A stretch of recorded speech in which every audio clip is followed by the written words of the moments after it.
We went to China last week with Huawei and we had a chance to actually get a Moto M. So I guess this is kind of the first unboxing or kind of hands-on video that is not a Chinese dub here on YouTube. And yeah, this is it. This is the Chinese version. It's coming out in the United Emirates. In a few weeks, it will be the same device, just a different ROM. This still has a Chinese ROM on it. I hope to get the international ROM or the more stock version of Android on here. This has been pretty much modified and using Lenovo's Vibe UI. But let's get into the box. As you can see, you have this color gold in this case. The white silver version wasn't available yet when we went over there. And yeah, if you look around the box, it's pretty much the same as you always expect from Motorola. They have a bunch of specs back here, 5.5-inch bling bling gold edition, 8 core 2.2 gigahertz Helio P15 in here, and 4 gigs of RAM actually on this device. Down here you get Bluetooth, Dolby Atmos sound. It's running Android 6.0 and it supports LTE up to 300 megabits a second. But I'll tell you more about the specs in a sec. Let's just dive into the box for now. So you get the device in this typical Lenovo or Motorola packaging in this case. Got a bunch more information on here. 16 megapixel camera on the back and an 8 megapixel shooter on the front. Let's put the phone to the side for a second. Dive deeper. This is our receipt from China. And as you can see here, somewhere down here, it's actually 2,000 yuan in China right now. So this works out to just over 290 euros and 290 US dollars is pretty much the same. And this gets you a pretty decently spec'd mid-range device. This is the charger. It's a 2 amp charger, so they call it quick charge, but basically it's just your average 10-watt charger as usual using USB right there. This is the USB Type-C cable right here. So as you can see, it's got the reversible plug on it, and further down in the box there's a bunch of stuff. So these are just the quick start guides and the typical paperwork. Let me work my way through here. So we have the SIM card tray pick, and in China you also get a cover foil for the Moto M in this case. Yeah, that's pretty much it in the box. There is a special deal they have down there in China right now where you would also get a bunch of headphones from Motorola with the device, but in my case we didn't manage to actually score the promotional stuff. Let's get the device out of its cover foil, and as you can see on the back, it's a full metal unibody design basically, but I'll show you that in 1 second. I have already set this up, been playing around with it a tiny bit. Let me just quickly unlock this right here. So there you go. There we have the Android that's running on here. As you can see from the sides here, if you look closely, you'll notice this has this 2.5D cover glass on here, as is nowadays pretty much common on most devices. It has a 5.5-inch IPS panel in here that's running at 1080p, so that's 1920 by 1080 pixels in this case. There are no capacitive buttons on the front, which is typical or not very common in Chinese phones. They're using the on-screen buttons right here. Down here we have the pretty prominent Moto logo on this device, although it is made by Lenovo in China. Up top you get the front-facing speaker, and right next to that is the brightness sensor and distance sensor plus your 8 megapixel front-facing camera. If we go around the sides, you can see the antenna lines here, and as you can tell, the device is actually a full metal body that is being used here. So they're using these antenna lines. There's no cutouts actually behind this, so this is very well made. The quality is actually pretty much impressive on this device. It has these chamfered edges and this diamond cut that goes around the device right here. You have the volume buttons on the side here and the power button. They are made out of metal, I think, and they're not the best fitting, but they have a good click point to them.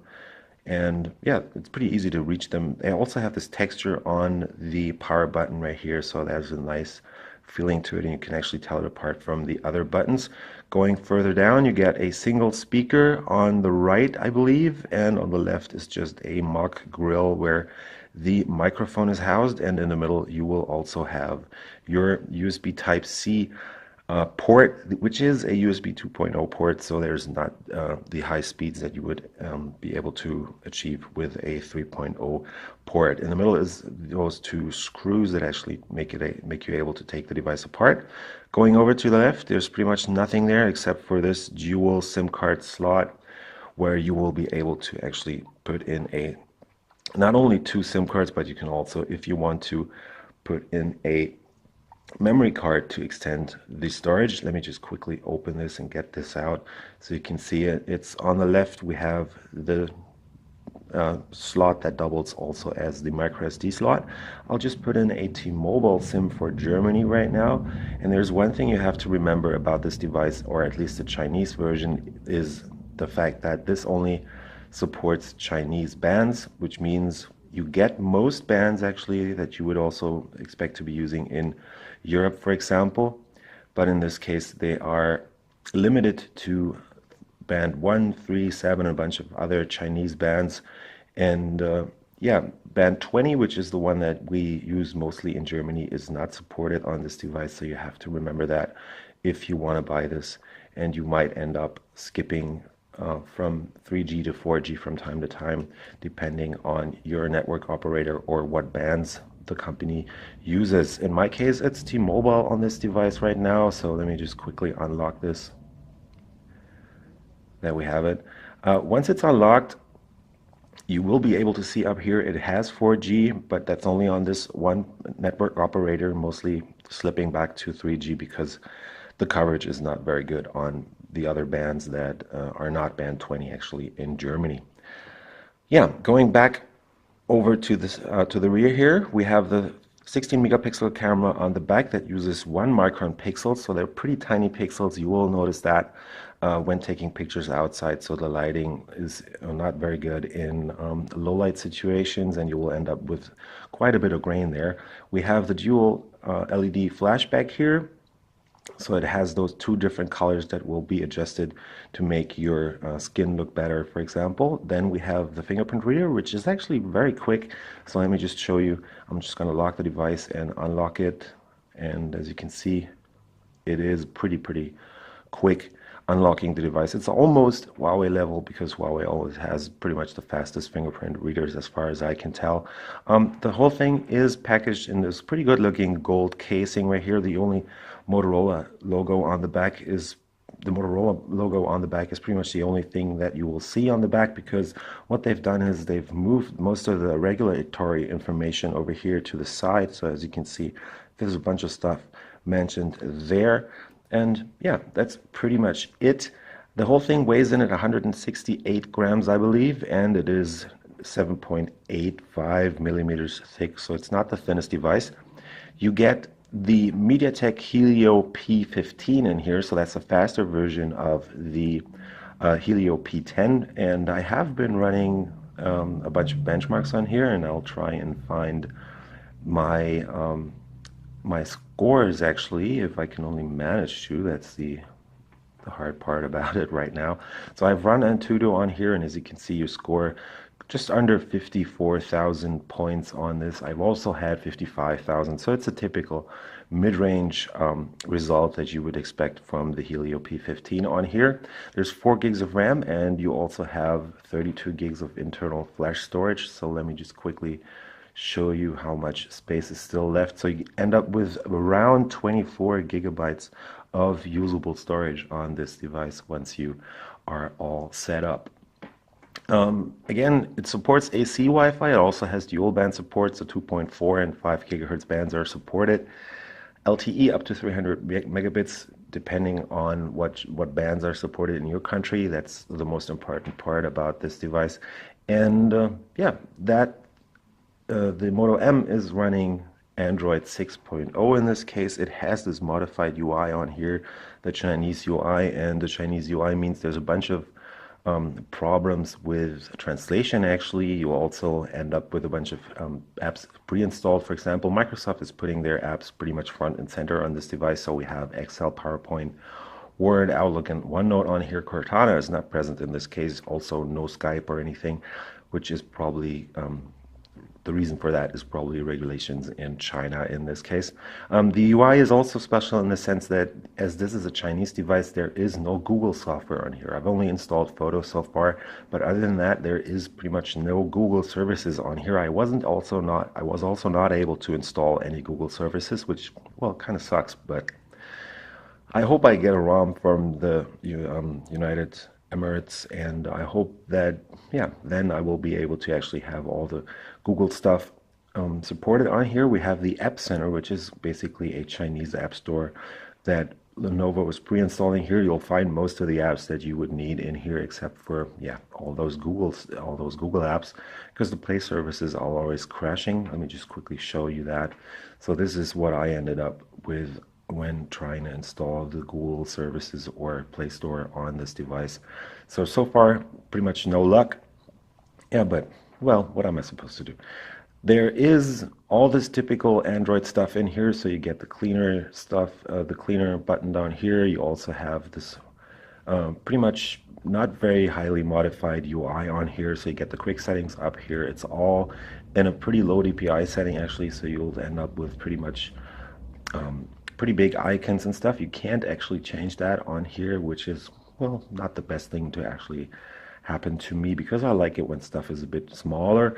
There's a bunch of tools pre-installed. You also get these great apps, what they're calling it in a translation. So that's a bunch of Chinese services, for example, Weibo, the mapping service right there, and Alipay, which is also supported before the lock screen on here, so you can pay wirelessly, at least when you are in China.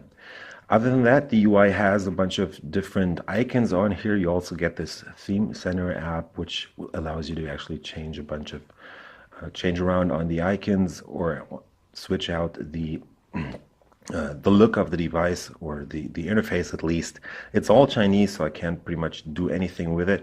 You're not able to switch around on the buttons down here, so it's a pretty limited UI in this case, at least when you're using it in the Western countries. You also get a Lenovo browser on here, so there's pretty much no Google stuff on this device. But let's just quickly try and check out the camera for a second. So I have this Chupa Chups down here, so it's just my lollipop right there. What's interesting is you always have to agree to a bunch of stuff, so they pretty much granularly allow you to switch around on the UI, and you'll be able to set it up pretty nicely to your liking, dealing with all these presets to yeah, give rights to the apps so they don't do anything without your liking. And the camera is actually, well, in bright situations like this right now, it should be pretty much okay. As soon as you start going a bit further down in the lighting, actually, you will end up with the device having a bunch of problems there. So if you look at the pictures, yes, this is a 16 megapixel camera. I've set it to the highest resolution right now, but quality could be a bit better. Also, the colors are a bit off because, as you can see, like, it has a blue tint to it, so they might be able to fix that through software. The device only has been out in China for like 2 weeks, I think. And yeah, there's a bunch of stuff they definitely need to fix on here. Looking at the camera app, you can also switch to the front camera, which I believe is up here, and then you will see that it has pretty prominently placed down here those beautification stuff, the typical beautification stuff that you always end up on the Chinese devices. The front-facing camera is actually pretty decent because it has this 8 megapixel sensor. Let me just quickly snap a shot right here, and we'll take a closer look at my ugly face, and yeah, you'll see. Well, it's a bit grainy as I'm in the dark right now, but it pretty much works okay. So you should be able to take some pretty decent selfie shots with this. So yeah, that's just been a very quick look at the Moto M, which is actually now out in China. As I said, it's launching in the United Arab Emirates pretty soon, and we'll see how that goes. They said on the Moto site that it was going to be running a Snapdragon 617 or 616, I believe. But that's definitely not the case. This will also run the Helio P15 on the international version that hopefully soon will be out. Before I forget about it, up top we have the 3.5 millimeter headset jack and your noise cancellation mic. And yeah, Other than that, it's a pretty much a no-frills phone that is definitely of a very high build quality. I mean, it's super stable. You won't be able to bend this in any way. And there's also no flex on the back, so it feels very sturdy actually. One thing that I'm missing on here is a notification LED. So this device actually does not have a notification LED. At least I haven't found any